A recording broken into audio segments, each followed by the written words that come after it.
good evening, or good afternoon, depending on what side of the pond you're on, and welcome to an extra special edition of Across the Pitch. My name is Phil Kennedy, and I'm here with Tony Robinson, where we have an extra special guest today. We have a guy who has been really a mainstay on the Accrington Stanley back line since joining on a season-long loan from Blackpool back in August, making 15 starts so far. Welcome to the show, defender Doug Tharme. Thanks for joining us today, Doug. How are you doing? I'm good, thank you. I appreciate you having me on. Hi, Doug. It's Tony. Yeah, we were talking, Phil and I, about getting you on, and we're finally, pleased that Peter Latham was able to coordinate this for us and get you on, because we have been impressed the way that you've impacted in your stay at Stanley, and like in previous interviews, we like to talk to players about their football career, their time with. Like if you're on loan, the time at the club, because we do like to promote the brands Accrington Stanley, around the globe if we get enough listeners. So anyway, it's nice for you to. Well, we at like 67 countries now, Tony. Well, I think we've got. We've got every continent except the Antarctic. One of these days, those scientists down there. We need a scientist to log on. Accrington, Jersey, down to the Admiral Byrd Laboratory or something. Well, they should have enough time off if there's not much else to do other than their work, so they must have some downtime. But anyway, I just wanted to. I'll just jump right in and. Your first full league debut was for Stanley was on the 27th at home against Exeter. What do you remember about that day and your performance? Because that was just shortly after you signed. What sticks out about the day? Well, Exeter in particular, I enjoyed because it was the first home game. But I'd had sort of a baptism of fire up to that point. I think the day that I'd signed, I think I came on a Monday, where the agreement was in place, and I came and did my initial interview and everything like that, and trained with the players. And then we had, I think, Forest Green on a Tuesday, and that got called off because it was postponed for rain. Which I remember got called off for. That's right. Yeah, Green. That was they had their players eating the pitch. Yeah, so we had I basically had the first night where we stayed in a hotel that night, and the whole of that day sort of getting to know the lads. So it was brilliant for me because it means that you're not at home as you've got a new club and you're trying to get to know the lads and the staff and everyone like that. It was good that I could just get on a coach with them. And obviously that game got. What? Sorry. No, sorry. I didn't mean to interrupt. Go ahead and finish your thought there. Go ahead. Oh, I was just going to say that the time that I spent with the lads on the coach in those initial days, and then we had MK Dons on I think it was the Saturday where I came on off the bench, and those two games and the training in between, it was a really good first week because it meant that. Sort of the social side of football where you get to know the lads and the kind of characters that you've got in the dressing room. I was able to fit in and feel quite comfortable quite quickly. The Exeter match, you were selected man of the match, and with you being your first match there, how did that feel? Did that sort of help you ease in a little bit, or did you get a bit of ribbon from the fellas? No, it was a good game. I remember enjoying it. And I mean, anyone that knows me will tell you I'm probably the most critical person of myself and my own performances. So when I got given the man of the match, I didn't think I deserved it. I think Lucas was in goal. I thought he had a good game, and I remember Ryan had a good game as well next to me. So I thought personally that not necessarily that I didn't deserve it, because again I don't think I had a terrible game, but I was a lot more appreciative of their efforts. But no, it was really nice. It was nice as well to get sort of the external feedback to know that I was good enough to play at the level that quickly. Yeah, I mean, there's always going to be a lot of contributors when you're keeping a clean sheet, but I definitely think it was very, very well deserved. I remember. Tony was over there at the time, but myself and Harry Austin, who's another big fan that's in Texas, me and him will text back and forth during the matches. And I remember during that match, Harry and I texted back. We're both like, "Who's this new guy? He's definitely the man at the match." And then, lo and behold, what a performance! I should just mention that the reason I was sort of dwelling on that a little bit, and the reason that Doug was picked is with a 0-0 draw. It was a really good defensive performance, and Doug mentioned the other fellas on the back that played well. But anyway, just so happens, Doug, I don't know if you remember, but the bottle of champagne you were presented to by a gentleman that actually picked the man of the match was actually me. Oh, wow, okay. Oh, wow. Yeah, I was at the match, and they asked me to select the man of the match, and and I mean, one of the things that I think you caught my eye in that match and subsequent matches that you've done is your long throw-ins, and that seems to be a big part of your game and an asset. Is that something that just come naturally, or have you trained to do that, or how did that work come about? So first of all, I appreciate the award. Funnily enough, I think since you've gone back to Canada, I've not had one. So whether those two things are linked or not, I don't know. But yeah, I'm welcome to talk to another game soon. Okay. But no, the long throw. I always grew up playing different sports, so football for me was always sort of my first love, and I shared that with my mum and my other family members from a very early age. But I was always encouraged to go to different clubs. So whether that was, swimming or taekwondo or netball or basketball or rugby or whatever it was, I was always encouraged to play. And so I felt that I was quite lucky in that sense, because I was able to sort of develop a variety of skills, not just technically with the football. Although sometimes I wish that I'd spent a little bit more time playing football for that benefit. But I sort of developed all those sort of skills outside.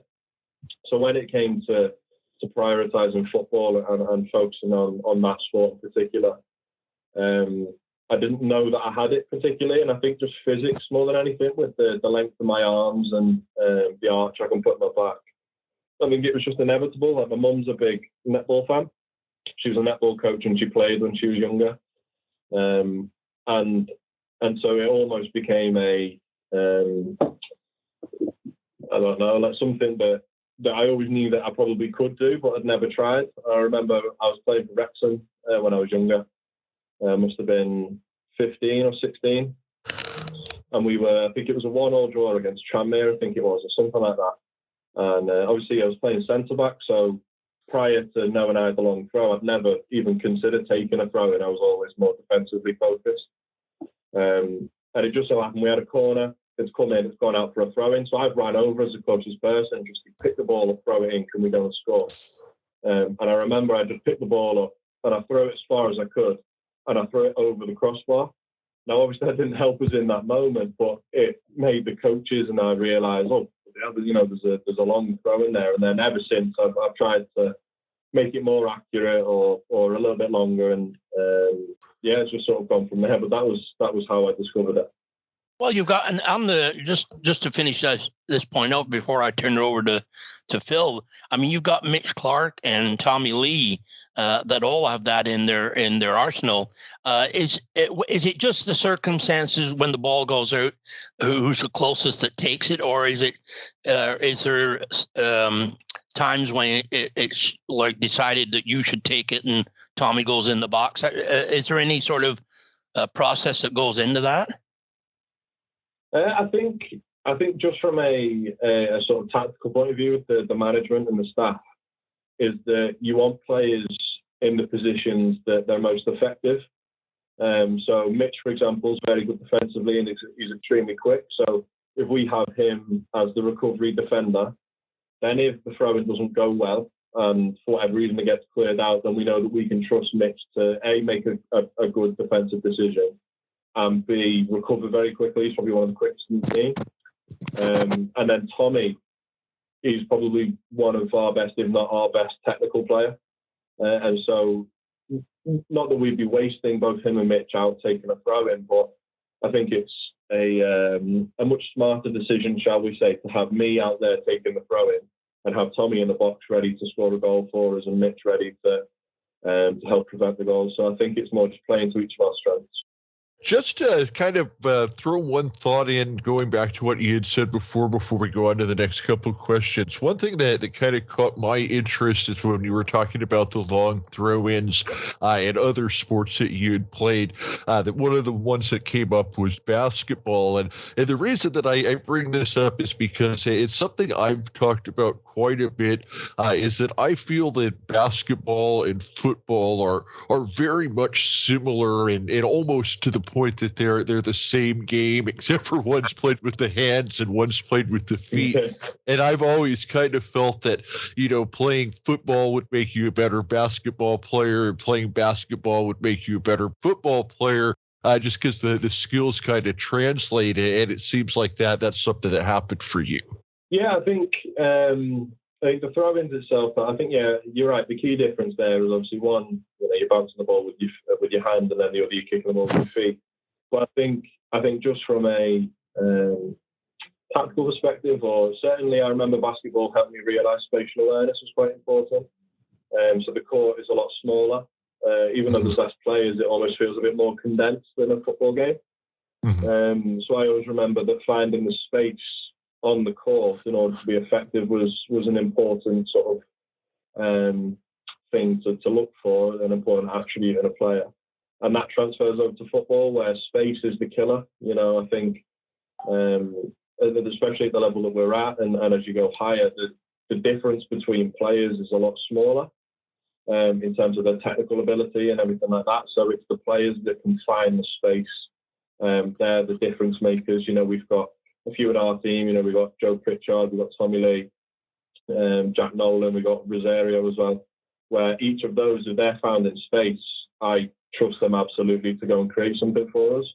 And similarly, if we're trying to play out from the back and we can get someone like Ryan Astley on the ball or Mitch, if we can get those guys in space, then we know that they'll make an effective decision and progress us up the pitch. So, the way the basketball really applied for me was A, the throwing skills, but also the spatial awareness. The space thing.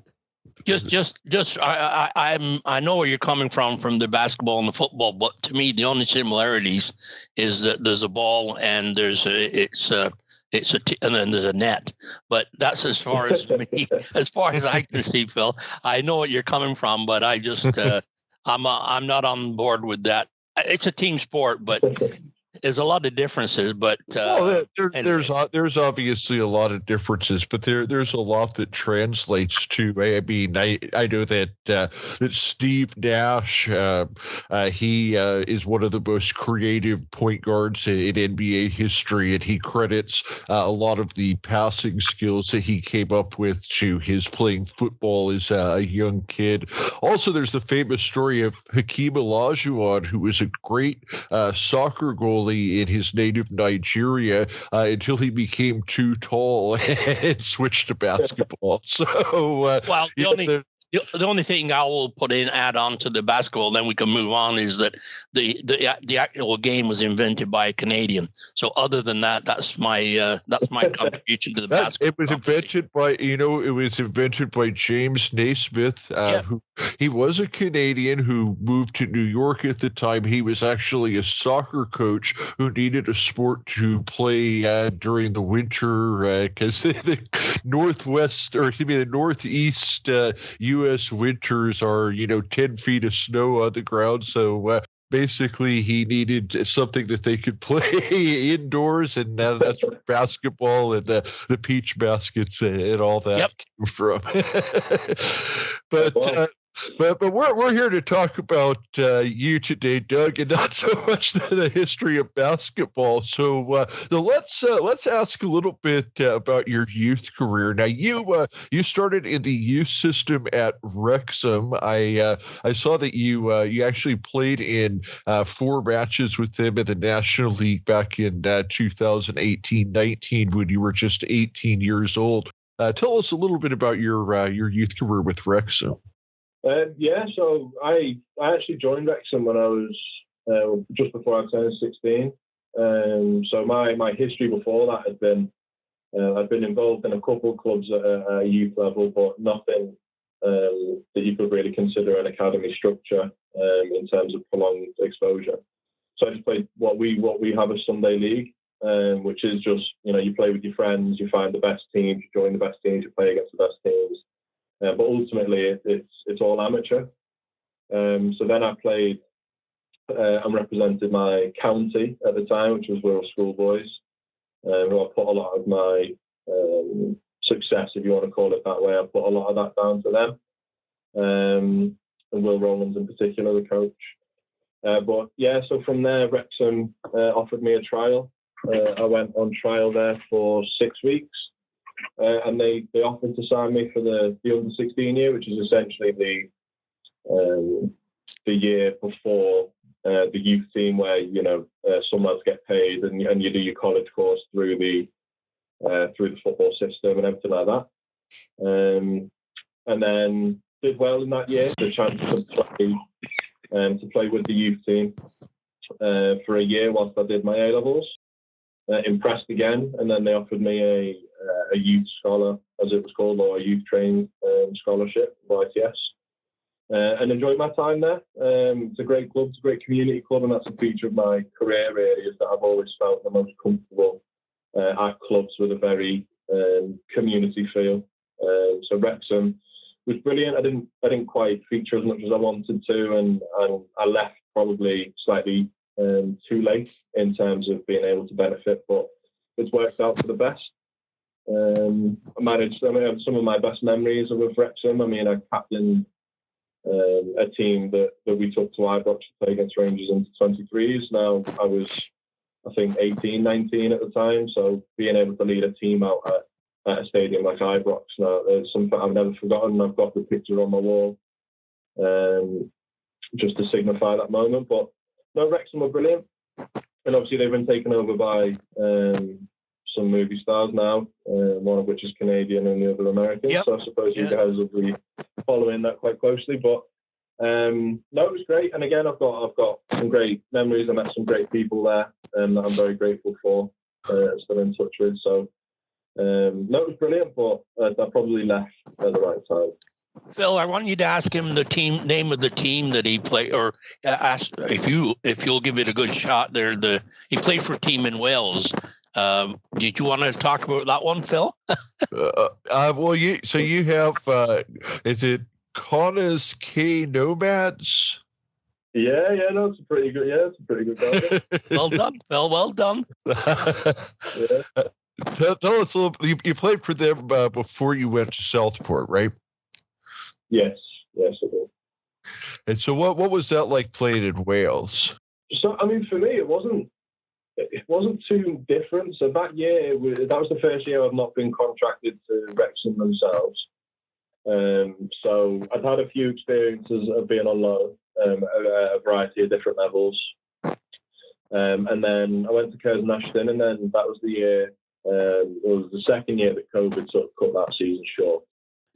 So after that, Curzon sort of said that, there's an offer there for you to go to Connors Key, and it was an opportunity for me to keep playing. That's what I wanted to do.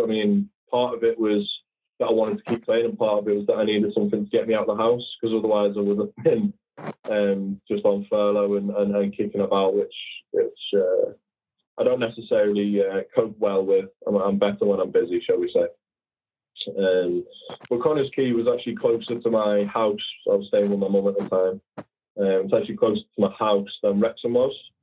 So if anything, training and home games were more local, being from the Wirral originally. But no, you're right. The away games, they were they were particularly sort of rough. I remember there was a few times that we had to go down to South Wales. Forget the team that we played specifically, but you're driving down, you're staying. You have to drive down on your own actually because of COVID. Wow. You couldn't get there. So drove down on my own, which was a good 4.5 hours. Stayed in a hotel, and I didn't really play at Connah's Quay, so I'd end up just on the bench, and then have to drive back myself late at night. So yeah, it was a character building experience, shall we say? But again, I learned some things, met some good people, so glad I went. Man, that's the love of the game when you're having to drive back and forth yourself. I mean, yeah. One thing I did want to ask you real quick, we're going to have Tony's fun questions come up here in a minute, but I did want to ask you a little bit. So you were born in Birkenhead. Now, I just wanted to, as an American, I wanted to get a little bit of a clarification. So it's my understanding that Birkenhead basically refers to that little peninsula that juts out that's west of Liverpool? So Birkenhead is I don't know what to call it. It's where the hospital is, but the peninsula that you're referring to specifically is the Wirral. So that's what we consider what is called the Wirral Peninsula. Okay. Birkenhead is Birkenhead is a town in the peninsula, or on the peninsula as it would be. That's where the hospital is, and so that's why birth certificates and everything like that, all the documents say Birkenhead. But it's the Wirral itself, which is definitely a separate part of.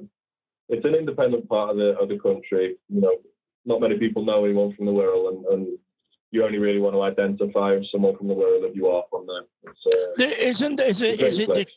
Is it the tunnel goes from? Does it go from Birkenhead over to Liverpool? Yeah, so there's two tunnels. There's one that goes from Birkenhead to Liverpool, and there's one that goes from Wallasey, which isn't too far away from Birkenhead, and that goes to Liverpool as well. So two tunnels.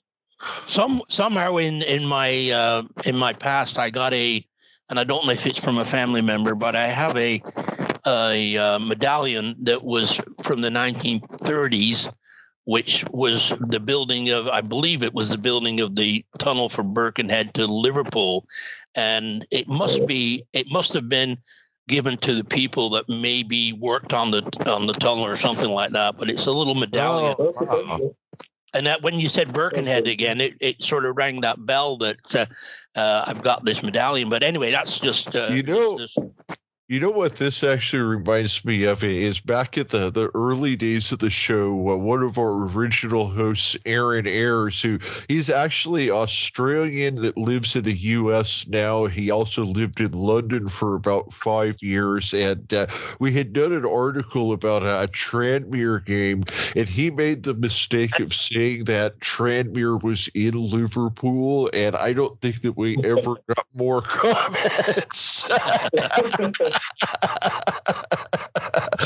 But so weren't you? Is Tranmere kind of the big team where you grew up? Was that the team you followed growing up? Or? So yeah, pretty much. Tranmere was the local team, and it was the local team that played at a good level. You were there with Mike in the supporter section. Yeah, so I remember my granddad. So there's a funny story that links me to Accrington. Which is my granddad, so my mum's dad, he was a staunch Tranmere fan, massive Tranmere fan, followed them for years since he was a boy, and so he sort of passed that down to my mum, and then my mum on to me. So we'd always if we were to go to a football game, because every weekend we would try and go to a football game at a different stadium. So me and my mum have a list of stadiums that she wants to watch a game at, and it was always that we'd watch them together. And funnily enough, it's just turned out that I've managed to make it professional to a good standard, and so Mum now ticks them off for where I played, which is quite fun. But no, my granddad was a massive Tranmere fan. Him and his friend John were season ticket holders. They went home and away. And then as the travel got a little bit too much for them as they got older, and Tranmere were, they were playing in London a lot and sort of the northeast of England, they decided that they needed another team to go and follow that was at a different level to Tranmere. so that they couldn't, there wasn't a Tranmere versus Accrington game as it turned out. And then the team that they fell for was Accrington, because it was a community club. They loved the people, and it wasn't too far to drive, so they split the drive. So it turned out that whenever Tranmere had a home game, my granddad and his friend would go and watch that. And then if Tranmere played too far away, that they couldn't get to, then they'd make sure to find the Accrington game, because it tended to be closer. So when I signed for Accrington, there was almost that, not the regret, because he's not with us anymore. I have a feeling we'll actually talk a little bit more about that in Peter's Corner a little bit later. But before we get to Peter's Corner, let's do what has now become our most famous segment. This was Tony's invention. It started off as just a couple of fun North England versus South England questions. Has now become the world famous rapid fire. Over to Tony. Just there's no right or wrong answers, Doug. Just sort of off topic a bit. Do you prefer mushy or garden peas? Mushy. Red or brown sauce on your bacon sandwich? On bacon sandwich, brown sauce. Yep. Black pudding with your full English? Yes or no? No. Favorite brand or musician that you like to listen to? Red Hot Chili Peppers. Oh, do you know that is a fantastic answer. They are one of my favorite bands. So what do you think about the two albums they put out this year, Unlimited Love and Return to the Dream Canteen? I think that having John Frusciante back has just been huge. Now you're showing your nerd side, Phil.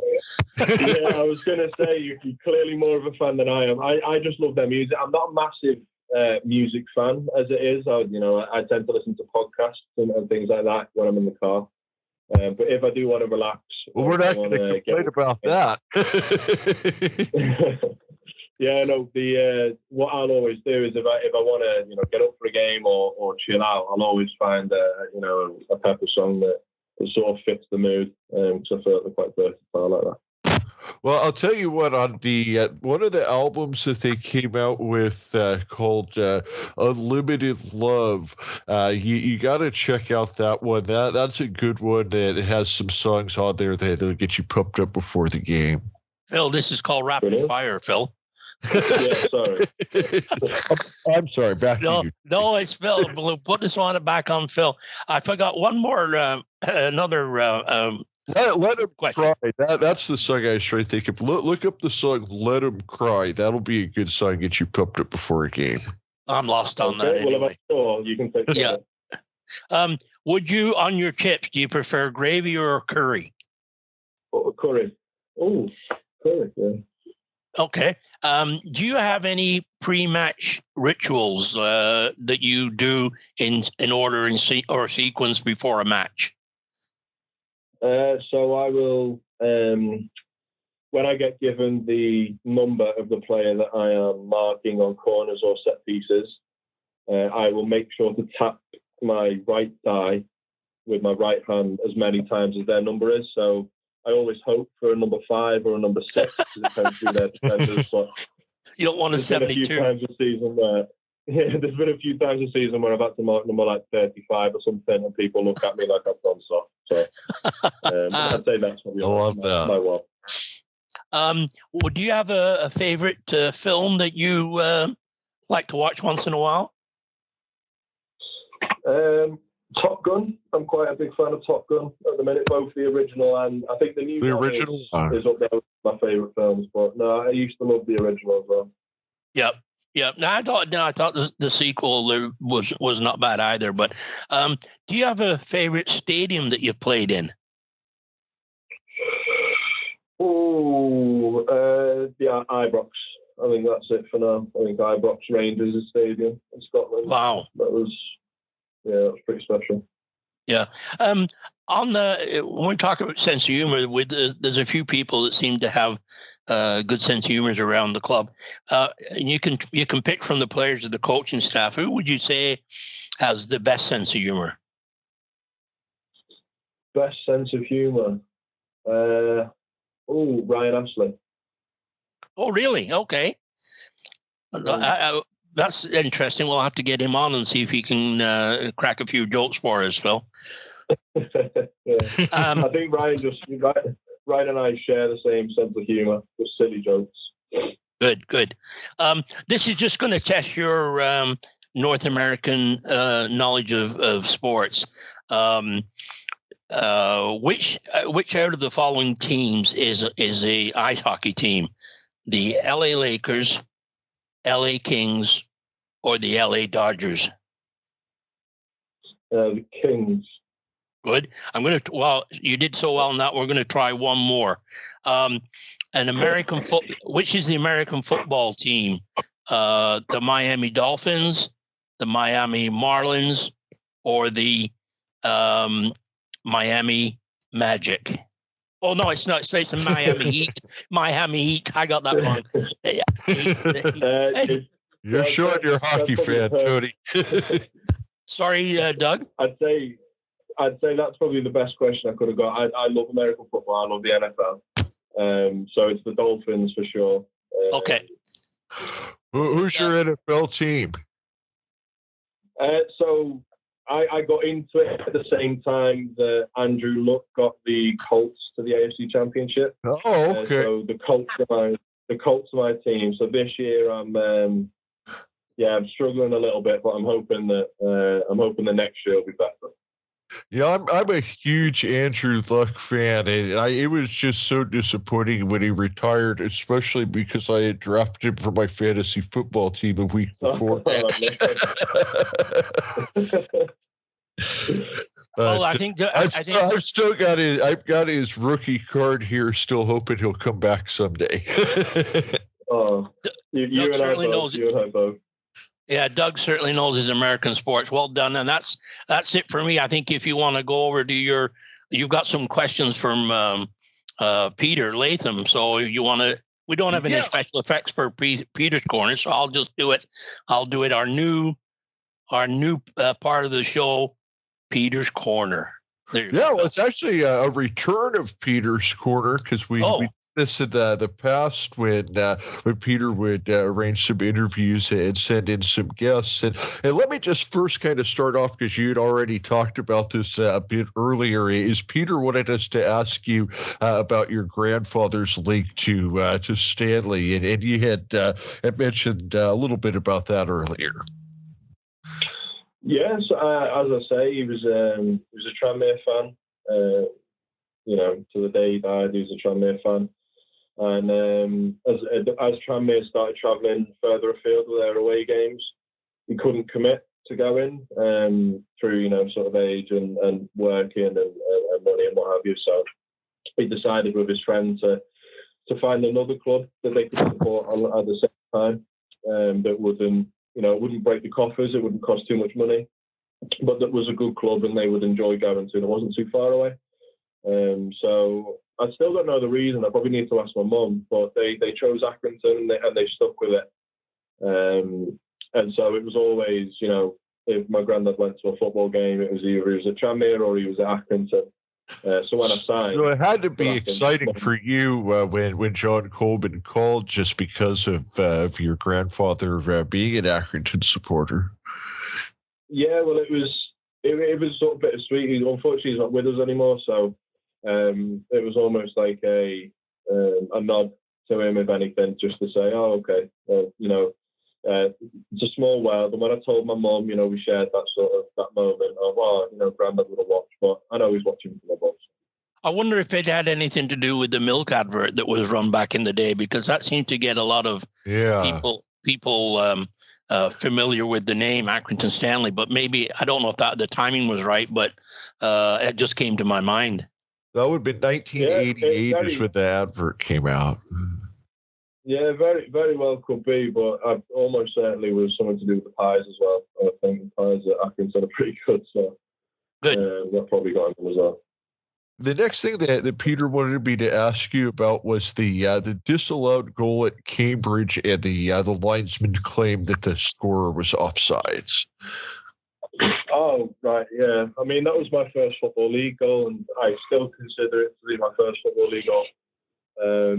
So I've scored, and the goal was disallowed for offside, and I was pretty certain that I'd managed to stay onside. So, well, after the game, I went to him, and as we're shaking hands and paying our respects or anything like that, I just sort of said to him in jest, I said, "Oh, you've just taken my first Football League goal off me. I need to know why." And he said, "Oh, you didn't score." I sort of said, "Yeah, I did. I mean, I've watched the video back about 18 times after the game because of the volley." And I was like, "Yeah, I did. I scored." And it was a case of mistaken identity, which, it's unfortunate, and it took a goal off me. But I'm appreciative that he was honest, that he sort of owned up to it, and we won the game anyway. So that's all I really cared about. But yeah, I say to my mum and my girlfriend that I have actually scored a Football League goal. It just, you can't find it anywhere, but it's on YouTube. So well, we agree with that. We'll go with that too.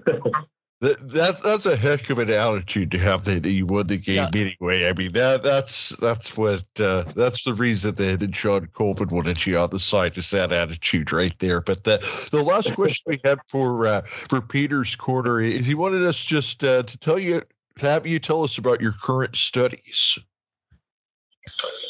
Oh, okay, yeah. So it started a couple of years ago, where the PFA, they help you study alongside football, for the career afterwards. Because as great as a football career is, it is very short. It's a young man's game. So at the minute, I'm prospering and I'm enjoying it. But there will come a time when I have to put the boots up.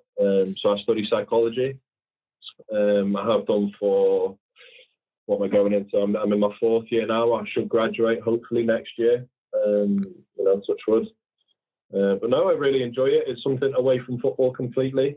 That when football can get a lot. So when we were going through a rough patch of results, it was a saving grace, because I could just go and study and know that football will be there.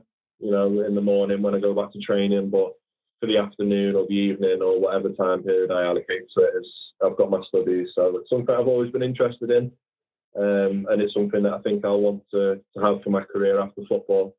Specifically what, I don't know yet, but I'm very big on mental health, and especially for lads, just with some experiences that I've had and friends have had. So I think that's something that I'd like to go and help with, and I think football does a good job of it, but there's certain things that will get better. Yeah, I mean, that's really important that you have other things outside of football too, because I think that so many of the retired footballers that we've talked to have said that sometimes that when the game ends and it's time to retire, that for a few years that maybe they've kind of gotten lost in searching for life after football. So for you to have interest outside of the game early on, it's important for obviously there's coaching and things like that, but a football career is never forever.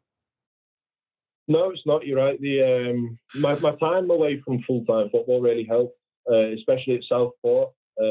I managed to find some work working in schools doing some physical education and some sports coaching with Progressive Sports. That was the company that I worked for, and it was great because it put in perspective what football is, which is it's a game. It's a game to be enjoyed, and it's a game that means a lot to a lot of people, especially with clubs being sort of the epicenter of communities. But it did put it in perspective that as a player, we can attach almost too much of our identity, too much of our well-being to it. So being able to have studies outside of it and work when I was at Southport, it really helped me balance football and just enjoy it for what it is, which is a game. You're trying to win, and anyone will say I'm very competitive. So when I am playing, I'm fully focused to win the game. But away from it, you have to take a break. You have to be able to put your family first and your loved ones first, because it's not only the player that sacrifices, there's a lot of sacrifice that comes with being a family member and a loved one of a footballer, and I'm very grateful for those people. Well, the mental aspect of the game has really come to light in the last few years more so, and we've talked about it on this on our podcast. Billy Key, Harry Parrott, and just to mention a couple of names. And so it is important that people talk about it, and people like yourself that can study or maybe later on in life help out, because as you just said, it's the part. A lot of people just see their players from 3 o'clock till 5 o'clock, once or twice a week, and don't realize the stress and strains that can be associated with being a professional athlete. So well done to you on that. I just go back to a bit about the play with your play at Stanley. And we looked at the month, and again happened to coincide a little bit when I was there, but October was a tough month for the team in general. And it probably played a lot on the mind of the coaching staff and the defenders, because it seemed like every mistake ended up in the back of the net. Then you had that when the month ended and you went away to Lincoln, and you only conceded one goal then, and then from then on you haven't conceded more than one goal in a match.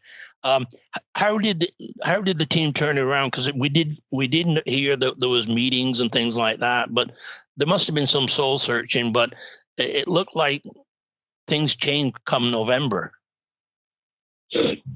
Yeah, I think a lot of it was, as you say, that any mistake was jumped on, and they scored. And I think coming from non-league myself, is you got away with a lot more at non-league, where you might give the ball away or someone might make a mistake, but the standard of player that's in League One that we play against, it's extremely high, and so you've got to be at the top of your game, and especially when you play against. I mean, we had a run where we were playing, sort of Ipswich, Derby, Sheffield, Plymouth. We played those within sort of 3 or 4 weeks of each other, and so those teams, they're ruthless. If you give them an opportunity, they're going to take it. So we sort of had to, as you say, we had the meetings, and we sort of re-establish what we are as a team, as Accrington Stanley this year. Who are we? And that's a team that's incredibly competitive, and determined to win, no matter how that may come about. And it just meant that in training we up the intensity, and we don't have easy sessions by any means anyway. But we as players sort of committed to, right, okay, no, we need to step it up again. And then that result at Lincoln was really good for us. Harvey saved us again. He's done that a couple of times this year, but and it was sort of that gratifying moment where the work that we put in had paid off. And then after that, it's momentum. And momentum can go against you sometimes, as it did in October, and then other times it can be on your side. And at the minute, I don't think there's any team that will really want to play us because of how we will bring the game to you, and how the managers set us up to play, and then how all the lads in the squad, won through. I think we've got about 30 players. So. Yeah, I'm just saying with, when you came in, and there was Ryan Ashley, of course, came over from Everton, and Harvey Rogers that really has established himself as a really steady player on that back line, and he can fill in a lot of different positions, and he's scoring some goals. And we're not too sure on his celebration. Does he get a bit of ribbon about that?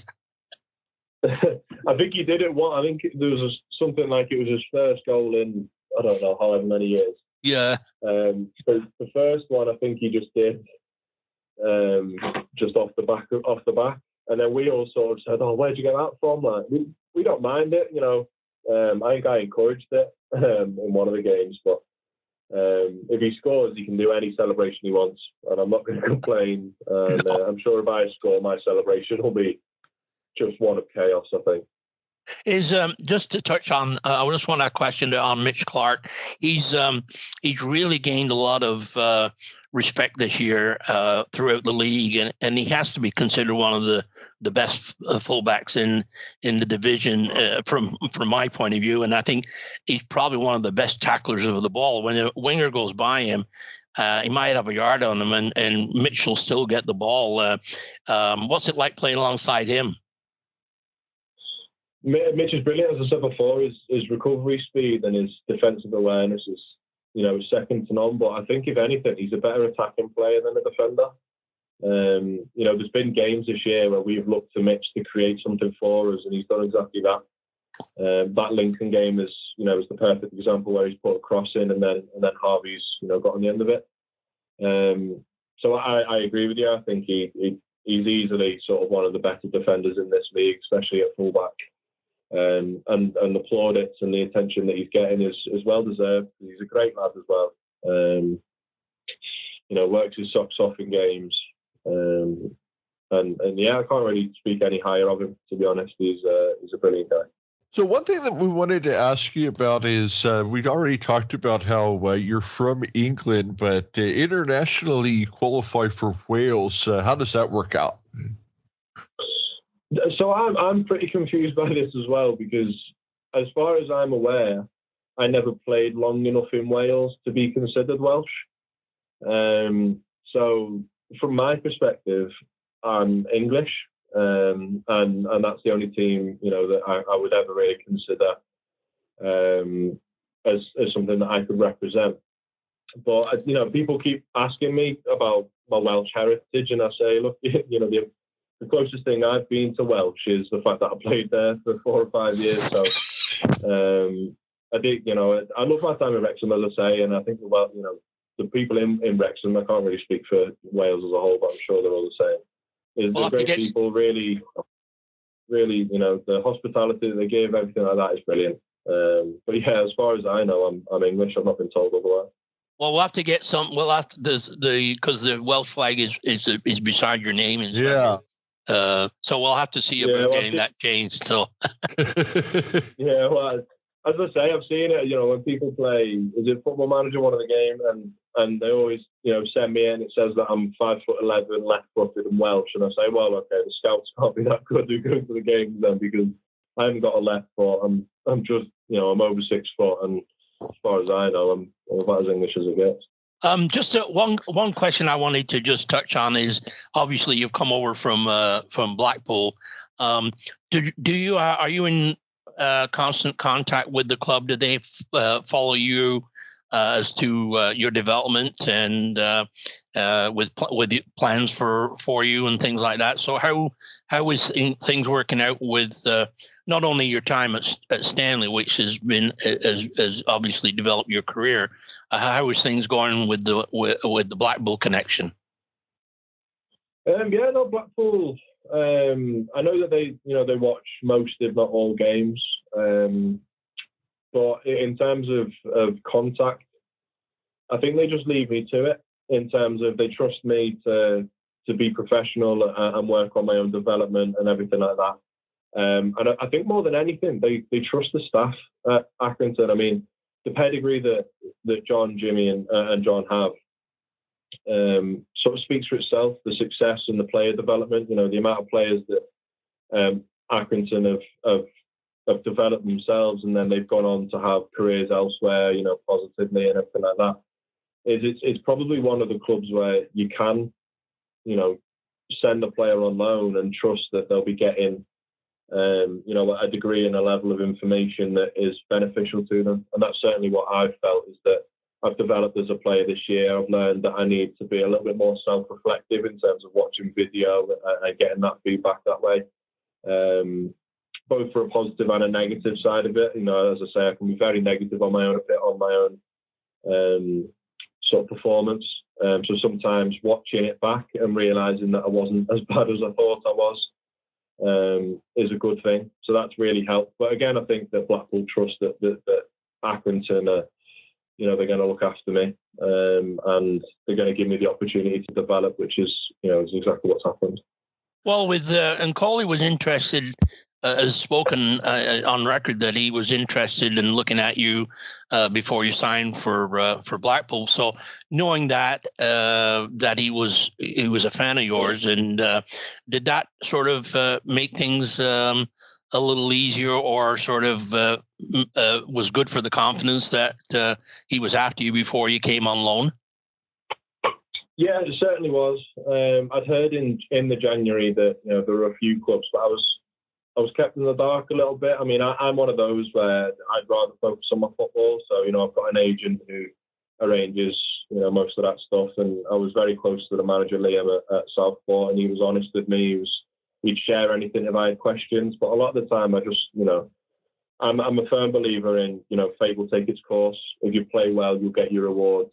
But if you focus on the rewards, then you're not in the process, you're not in the mode of development. So once the move to Blackpool had been arranged, I was sort of told of the clubs that were interested, and Accrington was one of them. So then when the summer came around and I got the call off the gaffer at Accrington, I spoke to the manager at Blackpool, and I sort of just came to it and I said, you know what, it's fate will take its course. It's written in the stars.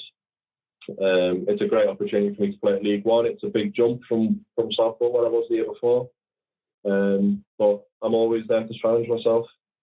And the fact that, John Coleman believed in me that I could play at League One, and he's not only said that, he's also followed through with that. And I've played, most games since I've been here.